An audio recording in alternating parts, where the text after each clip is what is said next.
part 2 of our home preparation. We talked about in video 1 your first aid kits. In this video, we're going to talk about your home emergency planning. So what to put together for you. Also your grab and go kit, what that means, what it looks like. So you want to make sure, again, you don't have to do all of this at the same time. You can add to this over time. But your basics are always going to be shelter, water. Food is not the first thing on your list, believe it or not. You definitely need food, but it's not the first thing on your list. You can go a long time without food. You cannot go a long time without shelter and water. So make sure you have plenty of water for 3 days for every person in your household. And you can rotate that water. So once it's been out there for a while, rotate the water. You can either drink it or get rid of it. They also have individualized water packs. So you can get these individual water packs. They actually have a shelf life of 5 years. Now, is this optimal for your health? We're not talking about optimal health right now. We're talking about emergency survival. Make sure you have some canned food, things that don't go bad, that you can get by for a few days. So you want tools, you want shelter, which means either a tent or at least some plastic, something to make some shelter. Make sure you have some rope.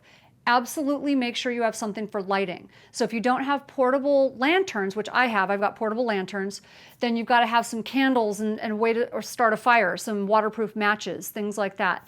And then make sure you have the batteries for it. Make sure you have a set of very practical clothing for every member of your family.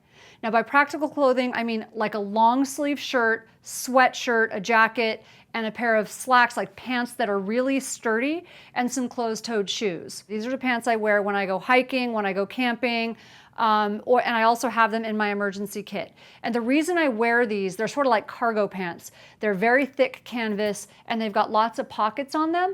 And that's because if it's not on you, it can't help you. If you have to go really fast, and whatever it is that's in your emergency kit is at home, it's not going to do you any good. So you want to make sure you have a grab and go bag, and anything that you can take easily with you that's important, you can stick into your pockets and you need to get out. So I'm going to show you my grab and go bag. This doesn't have to be extra stuff. It can be part of your emergency plan. You don't have to get an additional set of things, but it's a backpack, right? So you can actually get them pre-made, ready to go. Red Cross makes them, all sorts of people make them. They have everything you need in them if you get them pre-made. I actually prefer to put mine together myself because then I know what's in it. I've got a rope, I've got a knife, I've got a flashlight, I've got food, water, things like that. And very high calorie, high carbohydrate in those situations, not protein.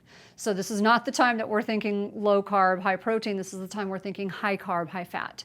So the other thing is make sure you have a first aid kit, a small one, ready to go in your grab bag. So the one I put in my grab bag is actually a fanny pack. Not fashionable, but functional. So the reason why is because I want that backpack to be light. So I put this around my waist. I have room then in there for either a sweatshirt or a blanket or whatever it is that I need to put in there. Something for my daughter. If you've got kids, you're going to be carrying most of their stuff. So you want to be thinking ahead towards that kind of mentality. And so this way I can put this in a separate spot and it's not going to be too heavy on my back. Make sure you have something in your car. So my favorite one is by Road Warrior. They have, there's a gazillion you can find, but Road Warrior makes one that is very specific to if something happens when you're driving. This one is specific to if something happens. It's got jumper cables, it's got flares, it's got a caution sign. So it's got things that are really specific to something happening. Now, of course, I customize it and I put my first aid kit there and, again, you always want to be thinking specific to you, specific to your family.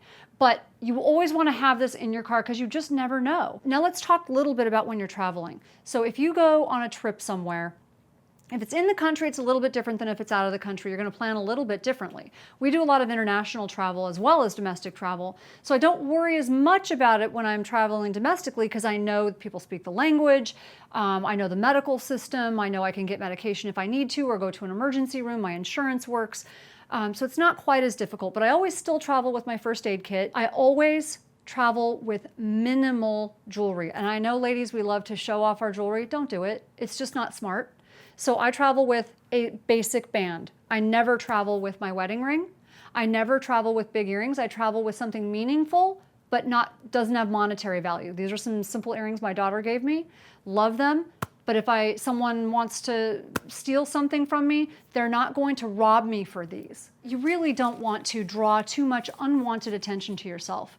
And as much as we like to have attention for how good we look, be careful because you just might get it, okay? So, and I know how tempting it is to carry our Louis Vuittons or designer purses or things like that. The bottom line is when you're traveling is not the time to show them off, okay? So believe it or not, this is the purse I travel with. There's a reason. Number one, it's completely nondescript. It's not designer, so it's not gonna draw attention. But the other reason is it's got steel reinforced straps. So when we travel to places that I know are known for pickpocketing or people cutting your straps to take your purse, they can't cut this one. And that's why I actually take this purse. I don't ever carry my passport. I don't carry my driver's license. I don't carry money. So I put that stuff in my shoe, or, you know, forgive me for telling you this, but in your bra. Okay, put it in your bra. Leave your passport in your safe in your hotel and take a photocopy of it. Never carry your passport with you. So those are just some basics. But you also always want to have a photo of your hotel and where you are at.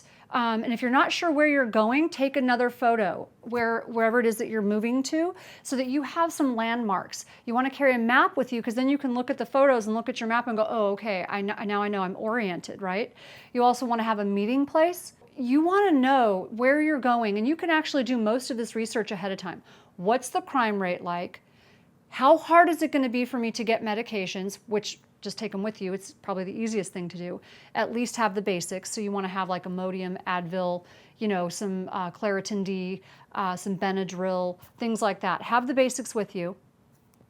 And also know where the embassy is, know where one hospital is near you, and know where a police station is. So that's really it for your emergency supplies. The final thing is make sure that you have an emergency plan. In other words, everyone knows where they're going to meet, and you have it all written out, and you've got everybody's phone numbers, because if your phones don't work, half of us don't know anybody's phone numbers anymore, right?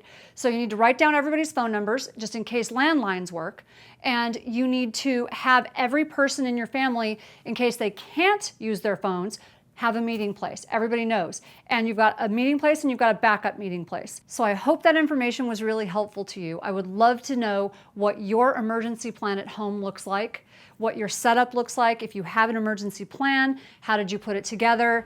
And if you don't, let me know if this has been helpful to you. Again, you can go to your local city.